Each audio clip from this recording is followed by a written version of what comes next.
So in the 14th chapter of the Gita, Krishna had explained all about the three modes of material nature. Now in the 17th chapter of the Gita, entitled Divisions of Faith, Krishna picks up the discussion about these three modes and discusses them further. Krishna describes how the foods we eat can be in three different modes. Krishna explains that the kind of charity we perform can be in the three different modes. Krishna explains that even the worship we perform can be in three different modes. And therefore in this chapter, Krishna explains the best way to perform charity, the best way to worship, the best kind of foods to eat. And in this way, Krishna gives us a whole picture of the kind of lifestyle that a spiritualist should lead. Krishna also says one very nice thing about speech. What we speak and how we speak is very, very important. One time, one person came to Socrates and he came running and he said, "Socrates, I'm dying to tell you something." And he just wanted to speak. So Socrates said, "Okay, but hang on one second. Let me just ask you a few questions.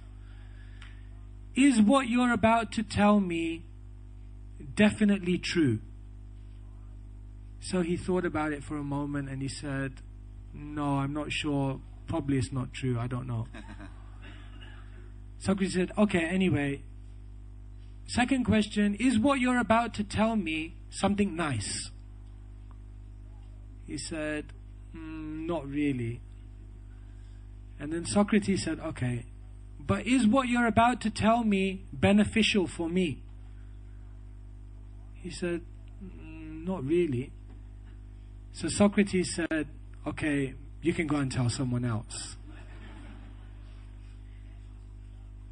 Whether Socrates got this from the Gita or whether Krishna inspired him from within, I'm not sure. But Krishna in the Gita says exactly the same thing. In the 17th chapter, Krishna says, "Anudvaiga karam vakyam satyam priyam hitam chayat swadhyayas bhasanam cheva vanmayam tapa uchyate." Krishna says one speech should have three qualities to it. The first thing, satyam, it should be truthful.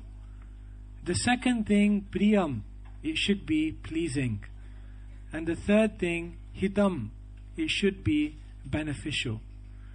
Krishna explains, if you speak words which are truthful, pleasing and beneficial, then not only will you make others happy, but you will make yourself happy. How we speak is very, very important. One time, one person, he accused someone else of doing something and he spoke very harsh words. And then later on he realized that actually he was wrong.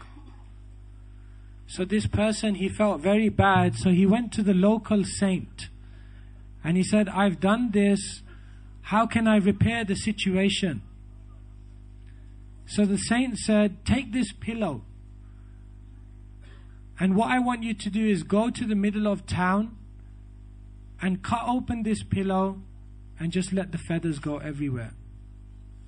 So this man found that a little strange, but he still did it.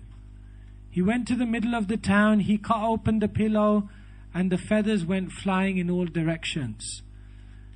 Then he came back to the saint and he said, "Okay, I've done it. What next?" The saint said, "Now what I want you to do is collect every single one of those feathers back and put it back in the pillow." And the man said, "Impossible." So the saint said, "In the same way, you've spoken harshly. You've said things in anger, and those words have now had their effect. You cannot just take it back so easily." So therefore Krishna says, how we live, how we speak, we should be very, very conscious. Because this has a great effect on our own life and it has a great effect on the lives of those around us.